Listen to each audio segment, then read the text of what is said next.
Hello बच्चों, कैसे हो आप सभी। स्वागत है आपके प्यारे चैनल द फिजिक्स क्लासेस में। और मैं कुलदीप।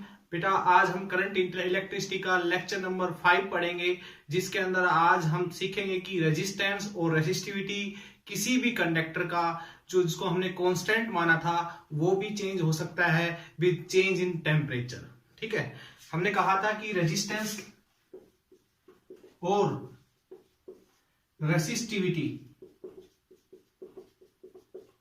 दोनों के दोनों क्या है, वेरिएबल है। क्या है, वेरिएबल है, चेंज हो सकते हैं। हालांकि अगर इसको मैथमेटिकली अगर हम देख के चलते हैं तो हमें लगता है कि दोनों कांस्टेंट है, फिर भी हम इन दोनों को क्या बोलते हैं कि दोनों वेरिएबल है, ये चेंज हो सकते हैं विद चेंज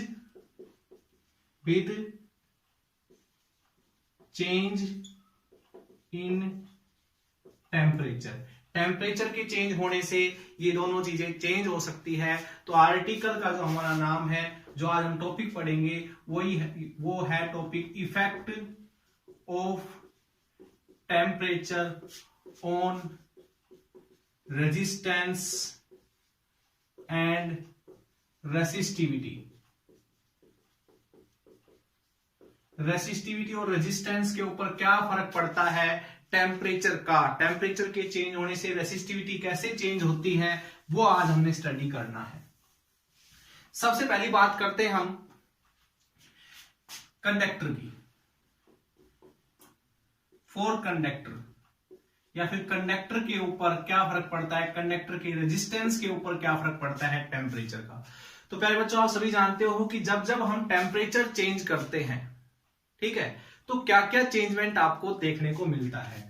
व्हेन, लिख लेता हूं मैं, when increase in temperature, conductor का टेम्परेचर इंक्रीज कर दिया जाए। फॉर एग्जांपल, जैसे कि मान लेते हैं बेटा, हमने एक डिवाइस ली, एक वायर लिया है हमारे किसी भी चीज का, इस वायर में से करंट फ्लो होता रहता है, काफी देर हो गई करंट फ्लो हो रहा है, तो ये वायर गर्म हो जाएगा थोड़ी देर बाद, यानी कि इस वायर का टेम्परेचर चेंज हो जाएगा, इस वायर का टेम्परेचर इंक्रीज हो जाएगा। तो इसका जो रेजिस्टेंस था वो अब उतना ही रहेगा या अब चेंज हो जाएगा, इंक्रीज हो जाएगा, वही चीज आज हमने देख ली है। तो वह इंक्रीज इन टेम्परेचर, यानी कंडक्टर का टेम्परेचर इंक्रीज कर दिया जाए तो क्या क्या चीज इंक्रीज होगी, देखिएगा। देखिए, इलेक्ट्रॉन थर्मल एनर्जी लेके, जब टेम्परेचर इंक्रीज होगा तो बाहर से थर्मल एनर्जी लेके उनकी थर्मल वेलोसिटी बढ़ जाएगी, इलेक्ट्रॉन की थर्मल वेलोसिटी बढ़ जाएगी। इलेक्ट्रॉन की थर्मल वेलोसिटी बढ़ने से क्या होगा, उनके बीच का जो रिलैक्सेशन टाइम है टाउ, वो डिक्रीज हो जाएगा। क्या हो जाएगा, रिलैक्सेशन टाइम जो है वो डिक्रीज हो जाएगा। बच्चों, पहले मैं रेजिस्टेंस का फॉर्मूला लिख देता हूं, ml ne² a tau, ml ne² a tau. Tau क्या था, रिलैक्सेशन टाइम, m क्या था, इलेक्ट्रॉन का मास, l क्या था, लेंथ ऑफ कंडक्टर, n क्या था, नंबर ऑफ फ्री इलेक्ट्रॉन पर यूनिट वॉल्यूम। ठीक है, ये था। अच्छा, E क्या है, चार्ज ऑन इलेक्ट्रॉन, A क्या है, area of the cross section of the conductor, T क्या है, relaxation time between two successive collision. जब एक इलेक्ट्रॉन एक पॉजिटिव एटम से टकराने के बाद जब चलता है किसी भी कंडक्टर के अंदर इलेक्ट्रॉन, तो वो बहुत सारे एटम से टकराते हुए चलता है, पॉजिटिव चार्ज से कोलिजन होते हुए चलता है। तो उनके बीच का, दो कोलिजन के बीच का जो टाइम था वो था हमारा रिलैक्सेशन टाइम। ये हम कई बार बता चुके हैं आपको। और अगर मैं रेसिस्टिविटी की बात करूं तो रेसिस्टिविटी का फॉर्मूला क्या है, ne² टाउ। तो ये रेजिस्टेंस और रेसिस्टिविटी का फॉर्मूला था। तो प्यारे बच्चों, देखिएगा ध्यान से, यहां से देखिए, मैंने कहा कि टेम्परेचर इंक्रीज करते हैं तो थर्मल वेलोसिटी बढ़ जाती है। एक इलेक्ट्रॉन यहां एक एटम से टकराने के बाद जब दूसरे एटम से टकराता है यहां पर जाके, तो उसको मान लीजिए 2 सेकंड लग रही है, लेकिन इसके पास अगर थर्मल वेलोसिटी ज्यादा होती तो ये 1 सेकंड में इससे टकरा जाता, बहुत तेज स्पीड से इसके पास जाता, यानी कि रिलैक्सेशन टाइम घट जाता है। ठीक है, अगर रिलैक्सेशन टाइम घटता है तो रेजिस्टेंस इनवर्सली प्रोपोर्शनल है रिलैक्सेशन टाइम के, तो रेजिस्टेंस भी बढ़ेगा और रेसिस्टिविटी भी इनवर्सली प्रोपोर्शनल, तो रेसिस्टिविटी भी बढ़ेगी। यानी कि रेसिस्टिविटी भी इंक्रीज होगी एंड रेसिस्टेंस भी इंक्रीज होगा बेटा। क्लियर। दूसरी चीज, एक और चीज हम डिफाइन करेंगे, टेम्परेचर के इंक्रीज होने से क्या होता है, कंडक्टर के अंदर क्या क्या चेंजमेंट देखने को मिलते हैं। थर्मल वेलोसिटी ऑफ इलेक्ट्रॉन बढ़ जाता है। दूसरी बात, टेम्परेचर अगर किसी कंडक्टर का इंक्रीज हो जाता है तो इलेक्ट्रॉन, आपको पता है कंडक्टर के अंदर बहुत सारे इलेक्ट्रॉन फ्री थे, बहुत सारे इलेक्ट्रॉन इसके अंदर फ्री है, फिर टेम्परेचर अगर वो बढ़ा दोगे तो और भी इलेक्ट्रॉन इसके अंदर फ्री हो जाएंगे, हीट एनर्जी एब्जॉर्ब करके बहुत सारे इलेक्ट्रॉन और भी फ्री हो जाएंगे इसके अंदर, यानी कि नंबर ऑफ इलेक्ट्रॉन जो थे फ्री इलेक्ट्रॉन पर यूनिट वॉल्यूम वो भी क्या हो जाते हैं, टेम्परेचर बढ़ाने से इंक्रीज हो जाते हैं। क्या हो जाते हैं, इंक्रीज हो जाते हैं, नंबर ऑफ इलेक्ट्रॉन इंक्रीज हो जाएंगे। नंबर ऑफ इलेक्ट्रॉन अगर इंक्रीज होंगे, एन की वैल्यू देखो, r is inversely proportional to n और rho is inversely proportional to n, तो आर की वैल्यू भी डिक्रीज हो जाएगी और रेसिस्टिविटी भी डिक्रीज हो जाएगी। तो यहां से दो कंडीशन बढ़ गई हमारी इसी के अंदर। एक केस में तो कह रहे हैं कि रेसिस्टिविटी और रेजिस्टेंस डिक्रीज होगा, और एक केस में कह रहे हैं कि रेजिस्टेंस और रेसिस्टिविटी इंक्रीज होगी। ठीक है बेटा, तो मैं यहां से आपको चीज समझाना चाहता हूं, ध्यान दीजिएगा मेरी बात पे। यहां पर जो ये एन है ये इनसिग्निफिकेंट है। What is insignificant for this conductor? Actual में अगर मैं कहूं कि in a conductor number of electron free per unit volume is 10⁻29। ध्यान दीजिए मेरी बात पे, किसी भी कंडक्टर के एक मीटर क्यूब में 10⁻29 यानी कि 10⁻29 इलेक्ट्रॉन फ्री होते हैं। अब सोचिए एक कंडक्टर का टेम्परेचर बढ़ाया, पहले से इतने इलेक्ट्रॉन फ्री थे, 2-4 अगर और भी बढ़ जाएंगे, ये कितने इलेक्ट्रॉन है सोच के चलिए, बहुत ज्यादा लार्ज अमाउंट है ये। अगर उसमें टेम्परेचर बढ़ाने से 1-2 इलेक्ट्रॉन और बढ़ गए तो क्या कंडक्टर पे कोई फर्क पड़ेगा? इसके कंपैरिजन में देखिए, पहले से ही 1 मीटर क्यूब में इतने वॉल्यूम, इतने इलेक्ट्रॉन फ्री थे, अगर 1-2 इलेक्ट्रॉन और बढ़ जाए तो क्या कंडक्टर पे कोई फर्क पड़ेगा? इसलिए मैंने कहा कि ये एक इनसिग्निफिकेंट यहां पर कंडीशन है। ठीक है, this is an is a insignificant for this conductor for increase the temperature, increase in temperature. समझे मेरी बात कि हम इस वाले फैक्टर को नेग्लेक्ट करके चलेंगे, क्योंकि पहले से ही कंडक्टर के पास बहुत सारे इलेक्ट्रॉन फ्री है, 1-2 और इंक्रीज हो जाएंगे तो वो कह सकते हैं कि कोई फर्क नहीं पड़ने वाला, समुद्र में 1 बूंद पानी डाल भी दोगे तो कोई फर्क नहीं पड़ने वाला समुद्र के ऊपर। तो यानी कि कहने तो इस फैक्टर को हम इग्नोर नहीं करेंगे, इस फैक्टर को इग्नोर कर देंगे, क्योंकि ज्यादा इलेक्ट्रॉन नहीं बढ़ रहे हैं, पहले जितने इलेक्ट्रॉन फ्री थे उसके कंपेरिजन में ज्यादा इलेक्ट्रॉन नहीं बढ़ रहे। ठीक है, तो ये वाला फैक्टर हमारे मायने रखेगा। तो यहां से ये बात क्लियर हो गई कि रिलैक्सेशन टाइम डिक्रीज होगा और resistivity and resistance of a conductor increase होगा। याद रख लोगे ये चीज, resistance and resistivity of a conductor हमेशा इंक्रीज होगा। ठीक है, ग्राफ देखिएगा इसका between temperature and resistivity and resistance. देखिए, इधर मैं टेम्परेचर ले लेता हूं, इधर मैं रेजिस्टेंस एंड रेसिस्टिविटी ले लेता हूं, तो टेम्परेचर इंक्रीज होने से रेसिस्टेंस एंड रेसिस्टिविटी भी इंक्रीज होगी। ये ग्राफ आपका आएगा, कर्व के रूप में आएगा, स्ट्रेट लाइन ग्राफ नहीं आएगा, याद रखना ये चीज, क्योंकि कंडक्टर के अंदर भी बहुत सारी कंडीशन होती है। ये नहीं कह सकते कि हर बार टेम्परेचर इंक्रीज करने पर इक्वल अमाउंट में रेजिस्टेंस इंक्रीज होता रहेगा, नहीं, ऐसा कुछ नहीं होता। कंडक्टर की अपनी अपनी कंडीशन होती है, तो स्ट्रेट लाइन ग्राफ नहीं आएगा यहाँ पर। ओके, दूसरी चीज देखिएगा, अब हम बात कर लेते हैं सेकंड फैक्टर, कंडक्टर का रेजिस्टेंस रेसिस्टिविटी टेम्परेचर के इंक्रीज होने से क्या इंक्रीज होती है, याद रखोगे। दूसरी चीज, फॉर सेमीकंडक्टर की बात कर लेते हैं।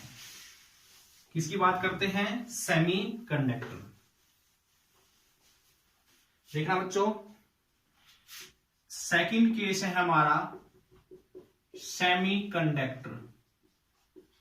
सेमीकंडक्टर की बात हम करेंगे तो सेमीकंडक्टर होते क्या है, हालांकि वो तो हम लास्ट में जाके पढ़ेंगे।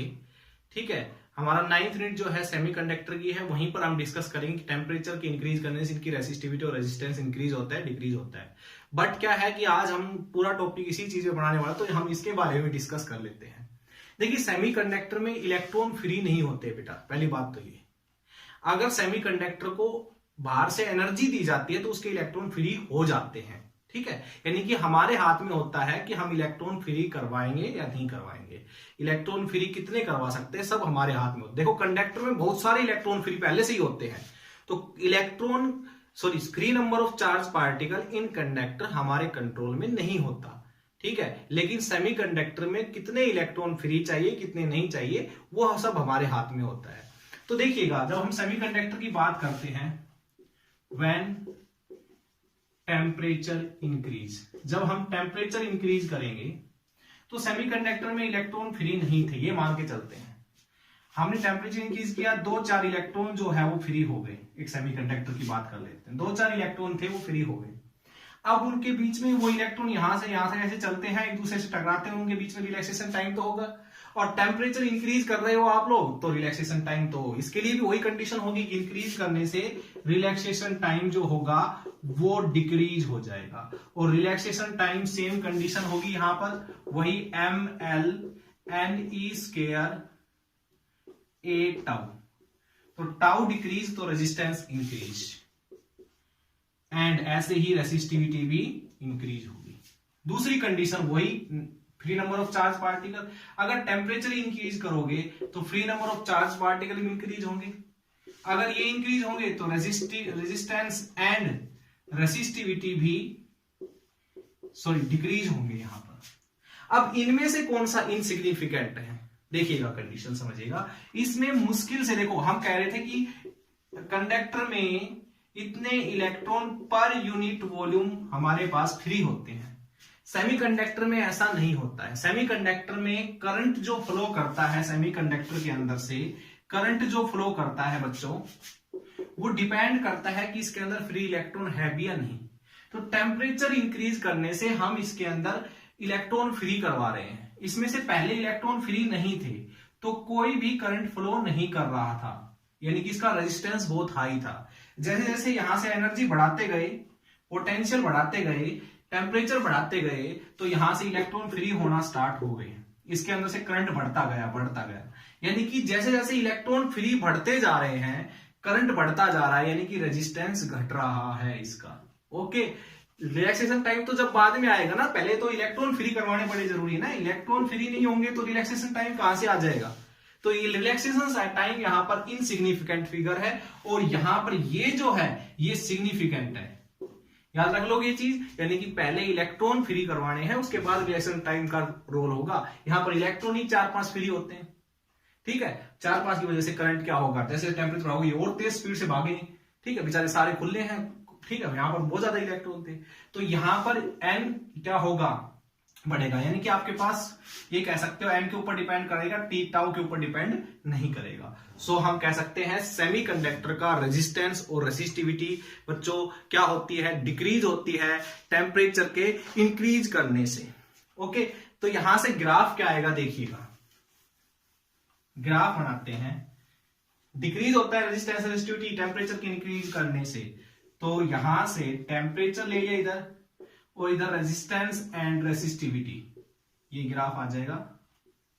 अच्छा सा ग्राफ बना लेते हैं थोड़ा सा, ये क्लियर सभी को, अच्छी चीज समझ में आ गई होगी बहुत अच्छी तरह से। ये बेटा एक लास्ट जो है आज ही हम बात करेंगे, थर्ड टॉपिक जो है हमारा, कि इसके ऊपर क्या फर्क पड़ता है टेम्परेचर का, वो है हमारी एलॉयज।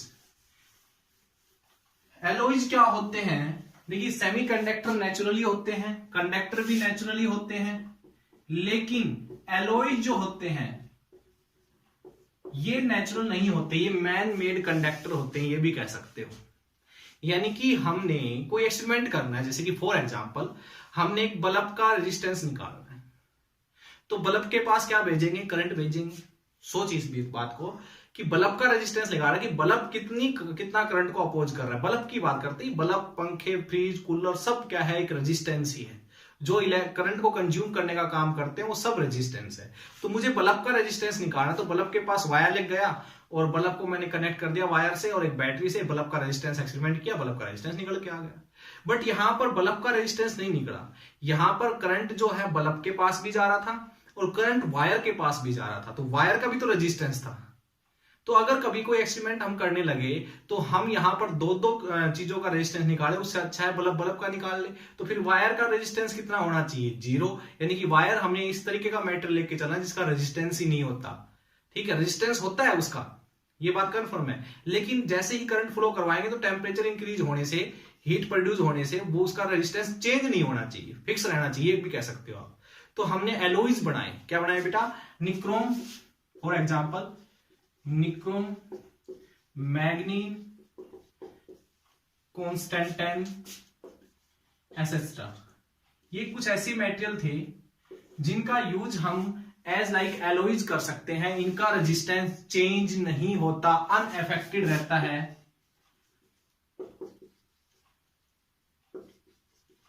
अनअफेक्टेड रहता है टेम्परेचर के, ऑन टेम्परेचर के ऊपर डिपेंड नहीं करता। इनका टेम्परेचर इंक्रीज करोगे तो रेजिस्टेंस के ऊपर कोई फर्क नहीं पड़ने वाला है। रेजिस्टेंस एंड रेसिस्टिविटी जो है कांस्टेंट होती है, it is does not depend on temperature.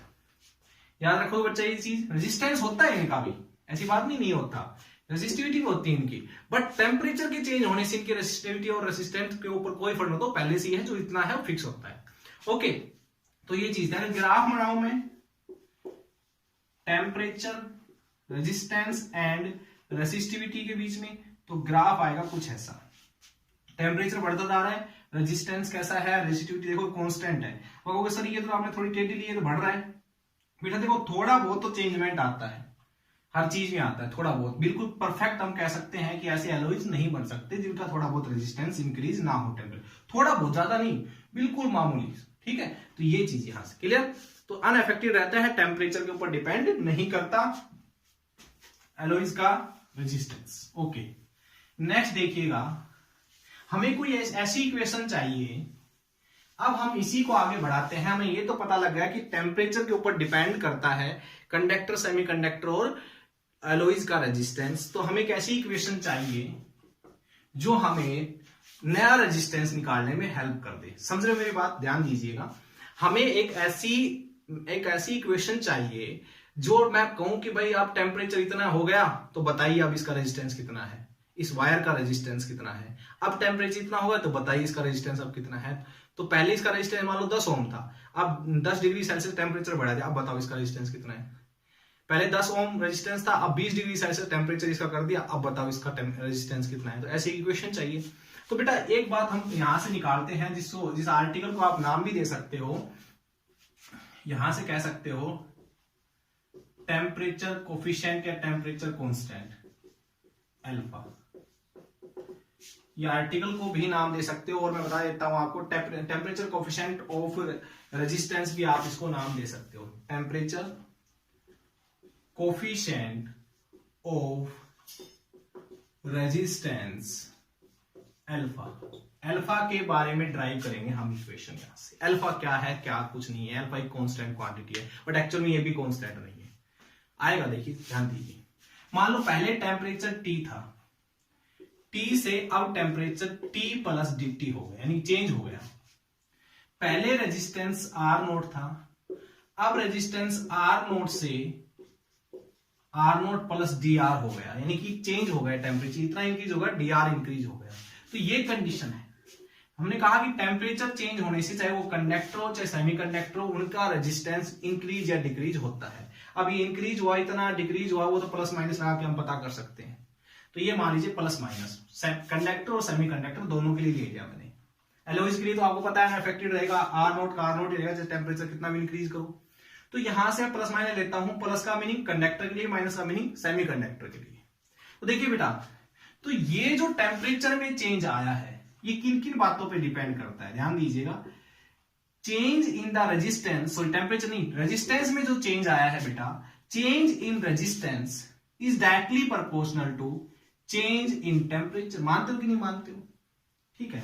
और change in resistance is directly proportional to initial resistance. पहले जो रेजिस्टेंस था उसके ऊपर भी डिपेंड करता है कि कितना चेंज होगा। ज्यादा रेजिस्टेंस वाली डिवाइस हुई तो वो ज्यादा करंट को रोकेगी। पहले बात ध्यान सुनिए मेरी का, ज्यादा रेजिस्टेंस वाली डिवाइस हुई, कंडक्टर हुआ, सेमीकंडक्टर हुआ, तो वो ज्यादा करंट को रोकेगा। ज्यादा करंट को रोकेगा तो ज्यादा गर्म होगा वो। मानते हो जैसे रोड होती है पानी गर्म करने की, उसका रेजिस्टेंस हाई होता है, इसलिए वो क्या करती है, करंट को रोकती है और गर्म हो जाती है।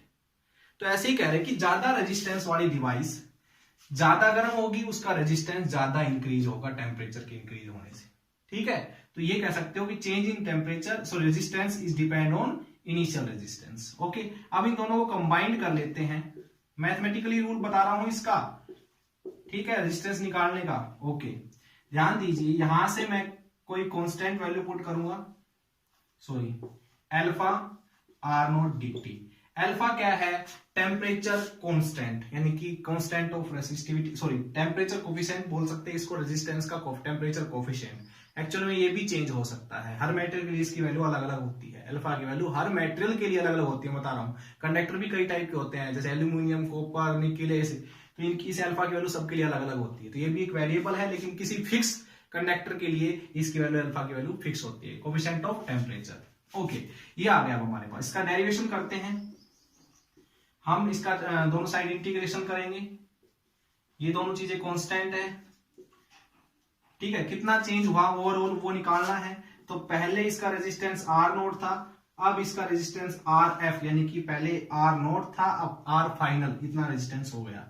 टेम्परेचर पहले टी नोट था, अब टी एफ हो गया। मान लेते हैं, मानने में क्या जा रहा है, इतने टेम्परेचर से इतना इंक्रीज हुआ, इतने से इतना हो गया। तो अब हम कह सकते हैं कि ये आपके पास परफेक्ट इक्वेशन आ गई। इसको सोल्व करते हैं, डी आर का इंटीग्रेशन, आर आ जाएगा आर नोट से R F, alpha R naught तो बाहर थी, डी का इंटीग्रेशन टी, टी नोट से टी एफ, बेटा यहां पर रखेंगे R F minus R naught, ये आ गया। ओके, यहां पर पुट करेंगे T F minus T naught. अब देखिएगा, आर एफ को फाइनल जो रेजिस्टेंस हमें मिलता है आफ्टर चेंज इन टेम्परेचर, वो हमारे पास इक्वेशन आ गई। इतना आर नोट को उधर चले जाएंगे तो आर नोट प्लस का हो जाएगा अल्फा आर नोट, और इसको क्या लिख सकते हो आप, डेल्टा टी, यानी कि change in temperature, final temperature minus initial temperature is equal to change in temperature. ठीक है, तो यहां से आर एफ की इक्वेशन आ गई R naught 1 plus alpha delta T. This is very very important equation to find the final resistance at change in temperature of a conductor, semiconductor and alloys. ठीक है, अलॉयज के लिए तो ऐसे भी कोई फर्क नहीं पड़ने वाला। ओके, तो ये है हमारी फाइनल इक्वेशन। ध्यान दीजिए बच्चों, अब मेरी बात पे आर एफ जो है, देखिए यहां से अल्फा की वैल्यू जो हमने, अल्फा जो है हमारा पॉजिटिव होता है कंडक्टर के लिए, लिख लीजिएगा, ये इंपॉर्टेंट डाटा है। कंडक्टर के लिए अल्फा की वैल्यू हमेशा पॉजिटिव होती है। क्यों, आर एफ की वैल्यू बड़ी होनी चाहिए आर नोट से। चेंज इन टेम्परेचर, टेम्परेचर में चेंज करोगे, बढ़ाओगे टेम्परेचर, तो आर एफ की वैल्यू बड़ी आनी चाहिए आर नोट से। तो अगर ये वैल्यू बड़ी होगी, पॉजिटिव की होगी, तो पॉजिटिव वैल्यू जब इससे आर नोट से मल्टीप्लाई होगी तो इधर के आंसर आर नोट से बड़े मिलेंगे ना, इसलिए अल्फा यहां पर प्लस का होना चाहिए। अल्फा नेगेटिव होना चाहिए सेमीकंडक्टर के लिए। ओके, नेगेटिव का होगा तो ये वैल्यू डिक्रीज होगी, डिक्रीज वैल्यू को इससे मल्टीप्लाई करोगे तो आंसर आर एफ की वैल्यू छोटी मिलेगी, इसलिए। ठीक है, अल्फा की वैल्यू नियरली इक्वल टू 0 होगी, किसके लिए, एलोइज के लिए। किसके लिए, एलोइज के लिए। अगर ये 0 होगा तो R F is equal to R naught होगा। क्लियर, तो ये बेटा ये लिख लीजिएगा आप लोग। ठीक है, अब देखिए एक न्यूमेरिकल हम कर लेते हैं, यहां से एक न्यूमेरिकल करते हैं इसी फॉर्मूले के ऊपर। देखिएगा, ये इक्वेशन आप लोगों ने अच्छी तरह से ध्यान रखनी है। इसी इक्वेशन पे एक न्यूमेरिकल करते हैं हम, ध्यान दीजिए मेरी बात पे। क्वेश्चंस करते हैं एक, मान लीजिए एक कंडक्टर है जिसका इनिशियल रेजिस्टेंस 100 ओम है। इस टाइम इसका जो टेम्परेचर है वो रूम टेम्परेचर है, क्या है बेटा, रूम टेम्परेचर है T, रूम टेम्परेचर यानी 27 डिग्री सेल्सियस भी दे सकता है, 25 भी, तो 27 दे रखा मान लो, ठीक है। अब कहता है कि इसका जो अल्फा है इस मेटेरियल का, ठीक है, कोफिशिएंट सॉरी टेम्परेचर कोफिशिएंट जो है वो उसकी वैल्यू दे रखी है, मैं बता देता हूं आपको 1.7 10⁻⁻⁴ डिग्री पर डिग्री सेल्सियस। देखिए एक बात और बता देता हूं मैं, अल्फा की जो है यूनिट जो होती है डिग्री पर sorry inverse of degree Celsius के इक्वल होती है, या फिर और केल्विन इनवर्स होती है, ये भी कह सकते हो। कैसे आइए यहां से, मैं बता देता हूं, फिर इसके न्यूमेरिकल चलते हैं यहां से एक बार। यहां से अगर अल्फा की वैल्यू निकालोगे बेटा आप तो ये आएगा। हाँ तो बच्चों देखिएगा, थोड़ी सी टेक्निकल प्रॉब्लम हो गई थी, तो मैं बता रहा हूं आपको कि जो अल्फा की वैल्यू है वो हम ये कह सकते हैं कि इतनी है, और इसकी जो यूनिट है अल्फा की वो डिग्री पर डिग्री सेल्सियस ऐसे बोल सकते हो आप, या और ऐसे बोल सकते हो पर केल्विन। ये कहां से आएगा बेटा, इस इक्वेशन से अगर हम अल्फा की वैल्यू निकालें तो RF minus R naught upon में R नोट डेल्टा T, ये आएगा जब आप इसको सोल्व करके अल्फा की वैल्यू यहां से निकालोगे। तो देखिए यहां पर ऊपर रेजिस्टेंस नीचे रेजिस्टेंस, तो रेजिस्टेंस से रेजिस्टेंस की यूनिट कैंसिल, सिर्फ नीचे टेम्परेचर बचेगा, तो टेम्परेचर नीचे की तरफ है तो इसलिए पर डिग्री सेल्सियस और पर केल्विन यहां से इसकी यूनिट बोल सकते हो। अब न्यूमेरिकल पे आते हैं। देखिएगा न्यूमेरिकल में क्या है कि टेम्परेचर जो है इनिशियल इतना था, रेजिस्टेंस इनिशियल इतना था, कंडक्टर के लिए अल्फा की वैल्यू इतनी थी, और फाइनल रेजिस्टेंस जो था वो 117 ओम हो गया। तो बताइए फाइनल टेम्परेचर कितना होगा। तो बेटा ये सारी वैल्यू हम इस फॉर्मूले में रखेंगे। तो देखिए 117 R नोट की वैल्यू यहां पर रखी, सो 1 प्लस 1.7 10⁻⁻⁴, और TF डेल्टा T की जगह क्या रखेंगे, TF final minus initial temperature, ठीक है। तो इसको सोल्व करेंगे, 100 को इधर ले आएंगे, 100 को इधर लेके आएंगे, 1 प्लस 1.7 10⁻⁻⁴ TF माइनस 27, 1 को इधर लेके आएंगे बेटा, 1 इधर आएगा, माइनस का हो जाएगा, 100 हमने एलसीएम लेना पड़ेगा, तो कितना आएगा, ये आ जाएगा सोल्व करने पर, ठीक है। 1.7 10⁻⁻⁴ TF माइनस 27। अच्छा ऊपर आएगा आपका 17 अपॉन में 100, और इस चीज को मल्टीप्लाई में इधर लेके आएंगे तो TF माइनस 27। इसको सोल्व करेंगे बेटा तो हमारे पास आंसर आएगा इसका, ये 17 है बेटा यहां पर, जब इसको सोल्व करेंगे तो TF माइनस 27 आ जाएगा 1000, यानी कि 1000 इक्वल आएगा जब इसको सोल्व करोगे आप पूरे को, तो TF की वैल्यू आ जाएगी 1027 डिग्री सेल्सियस। क्या आएगा, 1027 डिग्री सेल्सियस आएगा फाइनल टेम्परेचर। जब इतना हो गया था तो रेजिस्टेंस इसका 117 ओम हो गया। तो ये था आपके पास बेटा formula, it is depend on this formula. तो न्यूमेरिकल आप यहां से कर सकते हो। तो और जब तक के लिए आप इसको सोल्व कीजिए, पढ़िए, हम नेक्स्ट लेक्चर में मिलेंगे बेटा। जब तक के लिए all the best and thank you.